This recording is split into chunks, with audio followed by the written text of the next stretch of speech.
Set ఇందులో TV కూడా ఉంది. హ్యాండ్స్ ఏం కావాలని ఉన్నాయి.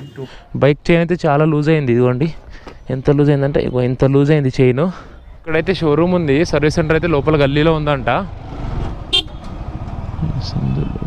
వెనకాలంటే ఉంది జమ్మూ కాశ్మీర్. షోరూమ్ నుంచి ఇక్కడికి తీసుకొచ్చిన వెహికల్. షోరూమ్లో అయితే ఫ్రంట్ బ్రేక్ ప్యాడ్స్ లేవంట. లెఫ్ట్ సైడ్లో వెహికల్ ఉంది కదా, ఇట్లాంటి వెహికల్ తీసుకొని ప్రతి జంక్షన్లో అయితే ఉన్నారు. పోయేటప్పుడు ఇట్లా ఇక్కడ మాత్రం ఒకవేళ ఇండియన్ ఆర్మీ లేకపోతే మాత్రం మనము ఇక్కడ టూరిస్ట్ అయితే రాలేము ఈ శ్రీనగర్కి అయితే. శ్రీనగర్లో పాకిస్తానీ కల్చర్ అయితే చాలా ఉంది. ఇదంతా ఓల్డ్ శ్రీనగర్. ఇది నేషనల్ హైవే నంబర్ 1. ఎవరు వస్తున్నారు ఇగో, అందుకని మాకు సైడ్లో నిలబడమని చెప్పారు పోలీసులు అయితే ఇక్కడ. ఇదిగోండి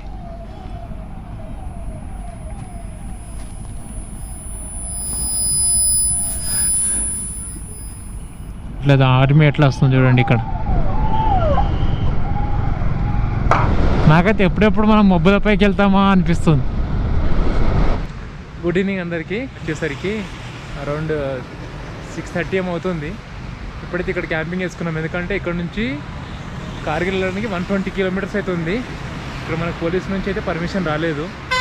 ఆ కొండ మీద చూడండి, అక్కడక్కడ అయితే మంచు ప్లస్ మబ్బులు ఉన్నాయి. ఇగో ఇక్కడ కొండ మీద అయితే మొత్తం మంచిగా ఉంది. ఇగో ఇక్కడ కూడా మబ్బులు కింద ఉన్నాయి. మన టెంట్ వచ్చేసి ఇక్కడ వేసుకున్నాము. ఇగో మనది నాది, అక్కడనేమో కేరళ నుంచి వచ్చిర్రు వాళ్ళది.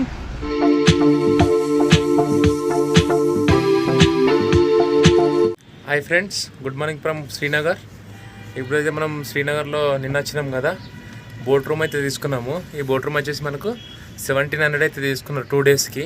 ఈ రూమ్ అయితే ఎట్లా ఉందంటే ఇగోండి, ఇక్కడ ఒక బెడ్ ఉంది, ప్లస్ ఇక్కడ ఇంకో బెడ్ ఇటు సైడు, ప్లస్ అక్కడ సోఫా సెట్. ఇందులో టీవీ కూడా ఉంది. ప్యాంట్స్ ఏం కావాలని ఉన్నాయి, 2 ప్యాంట్స్ ఉన్నాయి.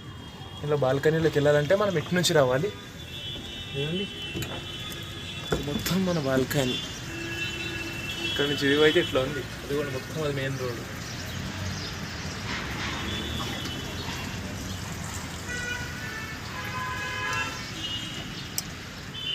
ఈ బోట్ రూమ్లో అయితే టోటల్ 3 రూమ్స్ ఉన్నాయి. ఇది ఒక రూము, అటు సైడ్ ఇంకో 2 రూమ్లు ఉన్నాయి. ప్రస్తుతానికైతే నేను ఇక్కడ నుంచి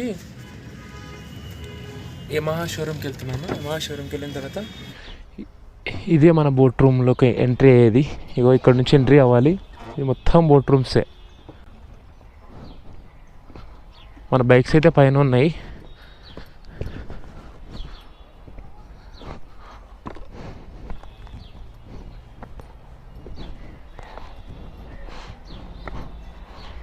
ఇదిగోండి బైక్ పార్కింగ్ అయితే ఇక్కడ ఉంది. ఇక్కడ నుంచి మనం ఈరోజు అయితే యమహా షోరూమ్కి అయితే వెళ్తున్నా నేను. బైక్ చైన్ అయితే చాలా లూజ్ అయింది. ఇదిగోండి ఎంత లూజ్ అయిందంటే ఇగో ఎంత లూజ్ అయింది చైన్. ప్లస్ ముందు బ్రేక్ ప్యాడ్స్ కూడా చూపిస్తాను. ఇప్పుడు పోయిన తర్వాత ఇదైతే ఇప్పేసి రిటర్న్ తీసుకురావాలి.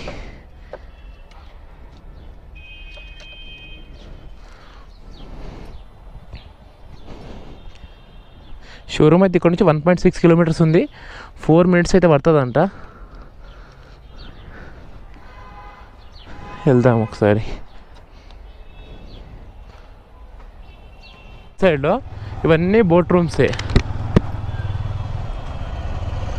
ఇక్కడ నుంచి అయితే యూటర్న్ తీసుకోవాలి మనము, లెఫ్ట్ తీసుకొని. డైల్ 112 అంటే ఇక్కడ కూడా ఉంది.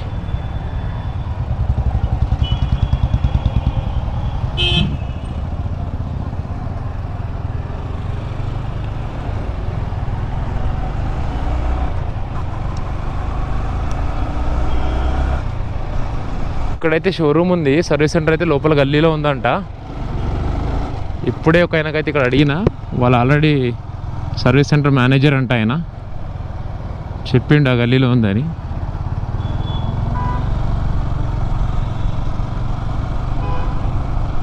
ఇక్కడ ఉంది కానీ ఆ గల్లీలోకి అయితే పోలేము, యూటర్న్ తీసుకొని రావాలి.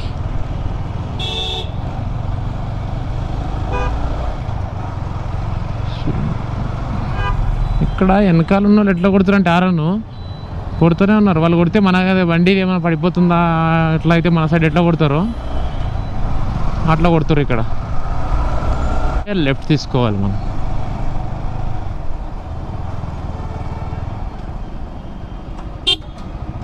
సందులోకి అయితే వెళ్తేమంట సర్వీస్ సెంటర్ అయితే దొరుకుతుందంట. ఓకే వీలేనే వాళ్ళు.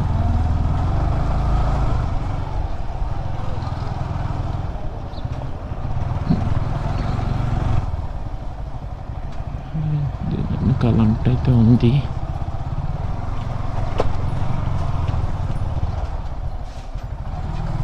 ఇదే యమా సర్వీస్ అయితే జమ్మూ కాశ్మీర్. బైక్ అయితే ఇక్కడ ఇచ్చేసిన షోరూంలో. వాళ్ళు 1.5 hour 2 hours దాకా వెయిట్ చేయమన్నారు. అని ఇక్కడ వెయిట్ చేస్తున్నాను, ఎందుకంటే పెద్ద ప్రాబ్లం అయితే ఏం లేదు మనది కాబట్టి కస్టమర్ లంచ్ రూమ్లో వెయిట్ చేస్తాను. ఇదిగోండి ఇదే కస్టమర్ వెయిటింగ్ ఏరియా. బైక్స్ అన్నీ అక్కడ రిపేర్ అవుతాయి. ఇక్కడ బండి సర్వీసింగ్ తీసుకుని అయితే ఈ స్లిప్ ఇచ్చారు మనకి. జాబ్ కార్డ్ నెంబర్ వచ్చేసి 48271 అంట. అయిపోయిన తర్వాత ఇది ఇచ్చేస్తే మన బైక్ మనకి ఇచ్చేస్తారు. ఇక్కడ షోరూమ్ నుంచి ఇక్కడికి తీసుకొచ్చిన వెహికల్. షోరూంలో అయితే ఫ్రంట్ బ్రేక్ ప్యాడ్స్ లేవంట. 737 రూపీస్ బిల్ అయింది. బయట ఇస్తున్నాయి, ఎందుకు రిస్క్ అని చెప్పేసి వీళ్ళు ఇక్కడ వేస్తున్నారు. ఆయనకు ఫుల్ సోకంట యూట్యూబ్లో కావాలని అప్పటి నుంచి బండి నడిపిస్తా యూట్యూబ్లో వస్తా అంటుండే మెకానిక్. First subscriber. స్టార్ట్ అయినాము. కార్గిల్ అయితే వెళ్దాం అనుకుంటున్నాము. కార్గిల్ ఇక్కడ నుంచి 240 kilometers ఉంది. 6 hours అయితే పడుతుందంట. టైం అయితే చాలా లేట్ అయిపోయింది మేము బయలుదేరడానికి. దగ్గర 1:13 అవుతుంది. మంచిది దాల్ లేకు చూద్దాం అనుకున్నాం కానీ మాకైతే టైం అయితే కుదరలేదు. 1 day ఎక్స్ట్రా ఉన్నాం కానీ వీడియో ఎడిటింగ్కే టైం అయిపోయింది. ప్లస్ దాల్ లేక్లో ఒక్కరికి 750 rupees per 1 hour అంట. మనం మినిమం దాల్ లేక్లోకి వెళ్తే 5 to 6 hours అయితే అవుతుందంట దాల్ లేక్ మొత్తం చూడడానికి. ఒక్కరికి 750 rupees per hour అంటే ఇక అంత అమౌంట్ అంత బడ్జెట్ లేదు కదా అని ఇక్కడ నుంచి అయితే బయలుదేరుతున్నాం. ఎందుకంటే మనది ఇంకా 15 to 20 days ట్రిప్ అయితే ఉంది. అందుకని ఇప్పుడే ఇక్కడ మళ్ళీ అంతంత అమౌంట్ ఖర్చు చేసినాం అనుకోండి ముందుకు చాలా ఇబ్బంది అవుతుంది. అందుకని తీసుకోలేదు.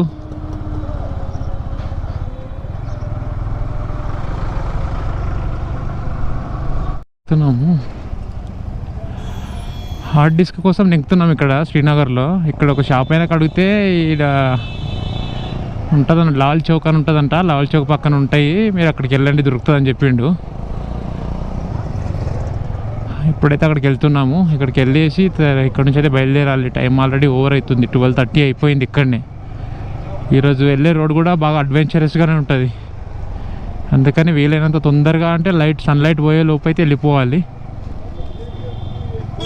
మస్తు దూపు అవుతుంది నాకు. నిన్నటి నుంచి అసలు వాటర్ తాగలేదు. ఒక్క పెప్సీ తాగినాం అంతే. అది కూడా 400 ml ఇద్దరం, అంటే 400 ml తాగినాం ఇద్దరం కూడా వాటర్ తాగలేదు నిన్నటి నుంచి. ఇగో లెఫ్ట్ సైడ్లో వెహికల్ ఉంది కదా, ఇట్లాంటి వెహికల్ తీసుకొని ప్రతి జంక్షన్లో అయితే ఉన్నారు. ప్లస్ దాంట్లో నుంచి పైనుంచి ఇద్దరు నిలబడి చూస్తున్నారు, ముంగటొక్కరు వెనుకొక్కరు. అయితే బయలుదేరినాము. నాకైతే ఫుల్ ఆకలి అవుతుంది, ఫుల్ దాహం వేస్తుంది. 2 అవుతున్నాయి. నీళ్ళు తాగాలి దగ్గరలో అయితే ఇక్కడ నాగి. టైం ఆల్రెడీ ఇక్కడనే 2:13 అయింది. ఏమి వెళ్తామో ఎక్కడ నాకు అర్థమవుతలే. బిర్యానీ కొంచెం ఇచ్చాడు 70 రూపీస్కి క్వాంటిటీ అయితే, అది కూడా అంత బాగాలేదు. అంటే అస్సలు ఆగుతలే వీళ్ళకి. వెనకాల నుంచి ఆరని కొడుతూనే ఉంటారు, సిగ్నల్ ఉండని ఏమైనా ఉండని. అది నాకు వెనకాల నుంచి ఇద్దరు కుదిరి ఇప్పటికి ఇక ఇద్దామని పోయేటప్పుడు ఇట్లా చేస్తారు ఇక్కడ. అయితే బైక్ సర్వీసింగ్ పోయినప్పుడు ఇట్లా సిగ్నల్ పడ్డది, వెనకాల నుంచి ఆరని కొడుతూనే ఉన్నాడు. ఆపి వెనక మళ్ళీ హిందీలో అన్నమాట, కొద్దిసేపు ఆగు సిగ్నల్ కనబడతలేదా అని. ఇక అక్కడ సిగ్నల్ దగ్గర అందరు కలిసి నాకు ఎట్లా చూస్తున్నారంటే ఒక 50 members ఉన్నారు చుట్టుపక్కల. ఇట్లా గురకాయించి చూస్తున్నారు విచిత్రంగా. మళ్ళీ వాడేమో వెనకాల నుంచి పూరా తలిగిచ్చిన దాకా మీద తెస్తున్నాడు, మీద తెస్తున్నాడు బండి. ఇక్కడ మాత్రం ఒకవేళ ఇండియన్ ఆర్మీ లేకపోతే మాత్రం మనము ఇక్కడ టూరిస్ట్ అయితే రాలేము ఈ శ్రీనగర్కి అయితే. శ్రీనగర్లో పాకిస్తానీ కల్చర్ అయితే చాలా ఉంది.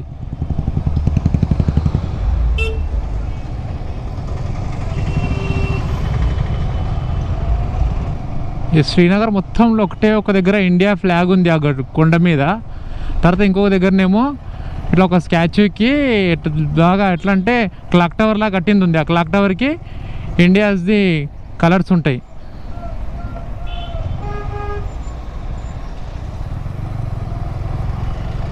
ఇదిగోండి ఇట్లా ప్రతి సిగ్నల్ కాడ ఈ ముందు ఉంది కదా, దీని ముందు ఇంకో పెద్ద వెహికల్ ఉంది. అట్లాంటి వెహికల్స్ అయితే ఉన్నాయి, అందులో ఆర్మీ వాళ్ళు ఉన్నారు.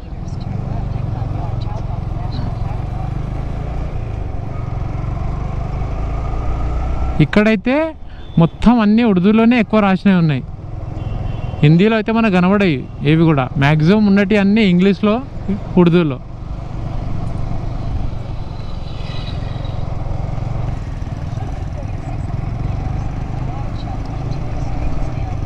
టెంపుల్ ఉంది, బుద్ధ టెంపుల్ లాగా. ఇదంతా ఓల్డ్ శ్రీనగర్. శ్రీనగర్లో మాత్రం సిగ్నల్ కాడ అయితే ఎవరు సరిగా పాటించారు రూల్స్ అయితే. ఇవ్వండి చూడండి, సిగ్నల్ పడ్డది వెళ్తూనే ఉంటారు. ఇప్పుడు ఒకవేళ నేను ఇక్కడ ఆగిన అనుకోండి, వెనకాల నుంచి హారన్ కొడుతూనే ఉంటారు.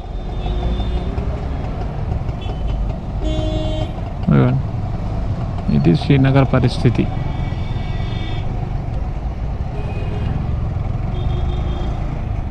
నిన్న అయితే వాళ్ళందరూ అట్లా చూసేసరికి కొంచెం ముందుకు పోయిన తర్వాత నాకే భయం అనిపించింది, ఎందుకు అనవసరంగా వంతను అట్లా అన్ననేమో అని.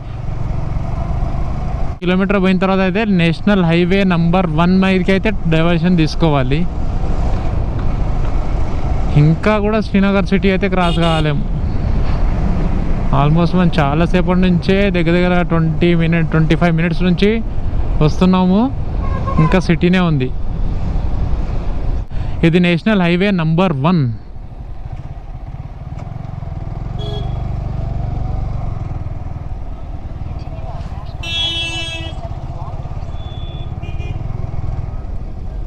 ఇటేనా కాదా? ఇక్కడ లెఫ్ట్ సైడ్లో మొత్తం చెరువు ఉంది. మస్జిద్ చూడండి ఎట్లుందో.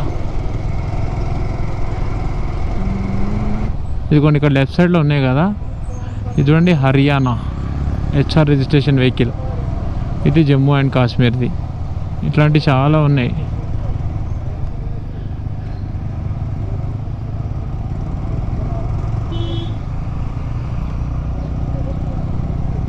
అమ్మా ఒకటి చచ్చిపోయింది, ఇంకోటి తింటోంది.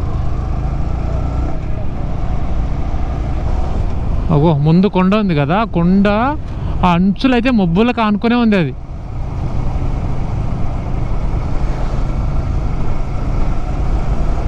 ఆ కొండ ఎక్కినామంటే మనం ఆకాశంలో ఉన్నట్టే. ఇక్కడ శ్రీనగర్లో అయితే ఆర్మీ హెలికాప్టర్స్ అయితే మొత్తం శ్రీనగర్కి రౌండ్ వేస్తూనే ఉంటాయి.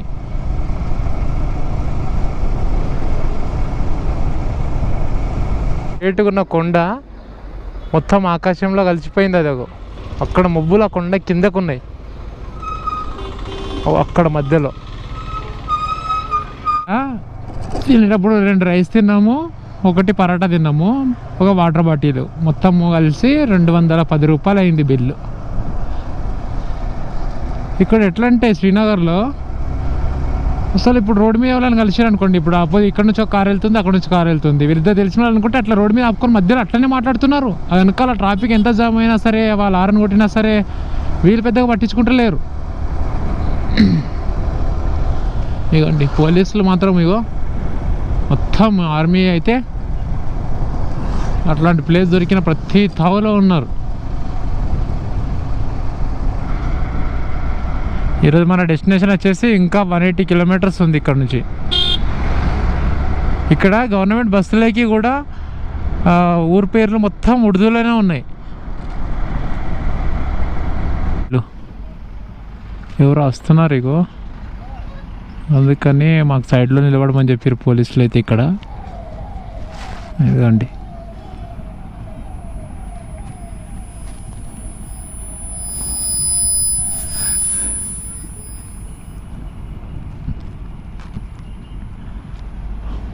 లోకల్ మినిస్టర్ అనుకుంటా.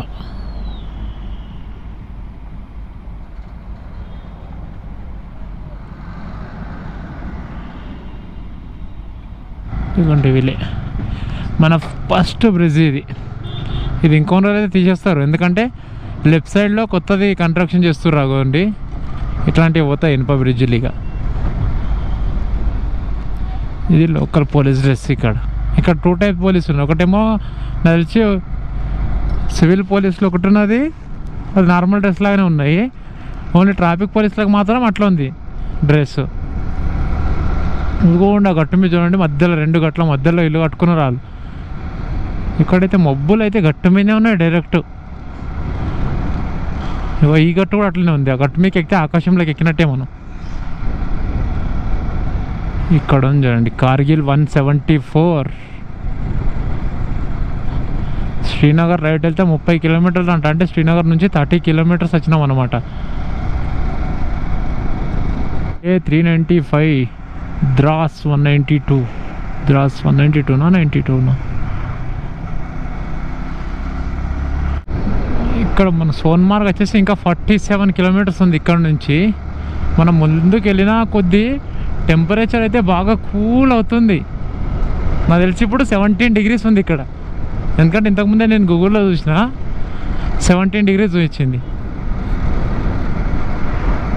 అంటే శ్రీనగర్ దాటిన తర్వాత వచ్చే పెద్ద ఊరు ఇది.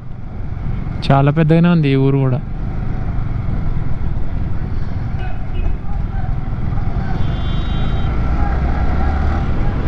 ఇక్కడంతా రోడ్ల మీదనే ఉంటున్నారు. వామ్మో, అయ్యో పోలీసులు ఎట్లేదు, ఆర్మీ ఎట్లా వస్తుంది చూడండి ఇక్కడ.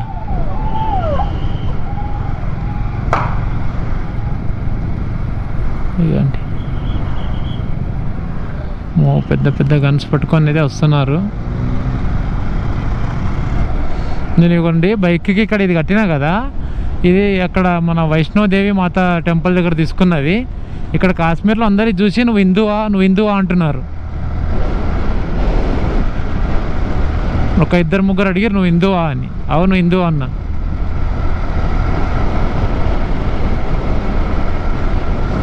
మన దగ్గర చలికాలంలో నైట్ అంటే పొద్దున 8 మస్కలు 4 గంటలకి 5 గంటలకు లేచి వెళ్తే ఎట్లా ఉంటుందో గాలికి అంత చలి పెడుతుంది ఇప్పుడు ప్రస్తుతానికి. నాకైతే ఉమ్మన్నారు, వాళ్ళు ఆగమన్నది పెద్ద వెహికల్ని.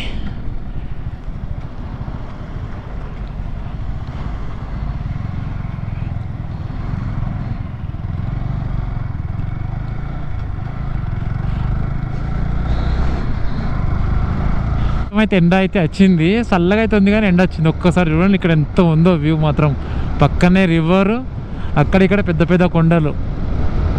ఈ కొండల మీద ఏంటంటే చెట్లు చాలా ఉన్నాయి ఇక్కడ. మనం నిన్న వచ్చినాం కదా కాట్రా నుంచి శ్రీనగర్కి, అక్కడ ఎన్ని చెట్లు లేవు కొండల పైన.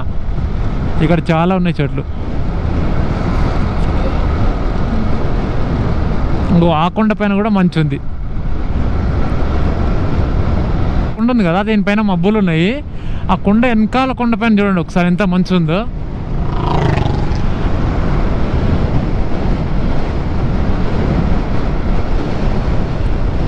ఇంకైతే కార్గిల్ 155 కిలోమీటర్స్ ఉంది ఇక్కడికి.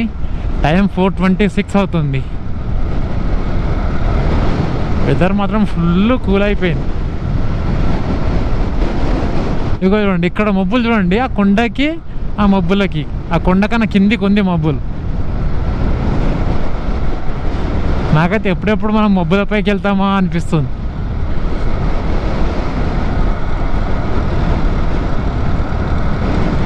ఈరోజు కార్గిల్ వెళ్తాం కదా, అక్కడ నాకు తెలిసి మొత్తం మంచిగా కుడుస్తుండొచ్చు. అక్కడ ఆగి ఒక 2 ఫోటోలు తీసుకున్నాము.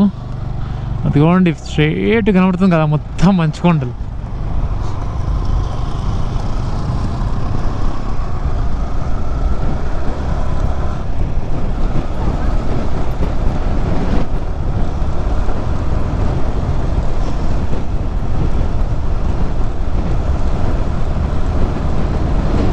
ఈ కొండకి సగంలో ఉన్నాయి మబ్బులు. ఇగోండి ఇట్లాంటి వాళ్ళు చాలా ఉన్నారు ఇక్కడ రోడ్డు మీద ఆగేటోళ్ళు.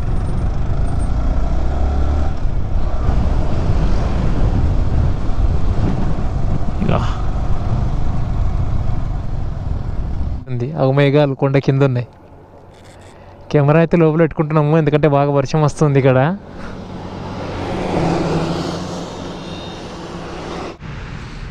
గుడ్ ఈవినింగ్ అందరికీ. వచ్చేసరికి అరౌండ్ 6:30 ఏమవుతుంది. ఇప్పుడైతే ఇక్కడ క్యాంపింగ్ వేసుకున్నాం, ఎందుకంటే ఇక్కడ నుంచి కార్గిల్ వెళ్ళడానికి 120 కిలోమీటర్స్ అయితే ఉంది. ఇక్కడ మనకు పోలీస్ నుంచి అయితే పర్మిషన్ రాలేదు, అందుకని ఇక్కడ ఆపేసారు మాకు. ఇక వెనకాల అయితే చూడండి మంచి లొకేషన్లో అయితే క్యాంపింగ్ వేసుకున్నాం. ఇక్కడ ఆర్మీ వాళ్ళకి అడిగి లొకేషన్ అయితే సూపర్ ఉంది. ఇవ్వండి ఇటు ఇవ్వండి, ఆ కొండ మీద చూడండి, అక్కడక్కడ అయితే మంచు ప్లస్ మబ్బులు ఉన్నాయి. ఇగో ఇక్కడ కొండ మీద అయితే మొత్తం మంచిగా ఉంది. ఇగో ఇక్కడ కూడా మబ్బులు కింద ఉన్నాయి. మన టెంట్ వచ్చేసి ఇక్కడ వేసుకున్నాము. ఇగో మనది నాది, అక్కడనేమో కేరళ నుంచి వచ్చిర్రు వాళ్ళది. వాళ్ళు ఇద్దరు రైడర్స్ ఉన్నారు హిమాలయన్ పైన. బైకులు కూడా దీనికి ఆనుకొని వెనకాల అయితే పెట్టేసినాము. వ్యూ మాత్రం సూపర్ ఉంది ఇక్కడ నుంచి. ఇక్కడ ఇప్పుడు టెంపరేచర్ వచ్చేసరికి నాకు తెలిసి ఇంతకుముందు అయితే కూల్ ఉండే, ఇప్పుడైతే ఓకే. ఇప్పుడు వర్షం పడతలేదు కాబట్టి ఒక 17 to 18 అయితే ఉండొచ్చు, ఎందుకంటే ఫోన్ అయితే లోపల ఉంది.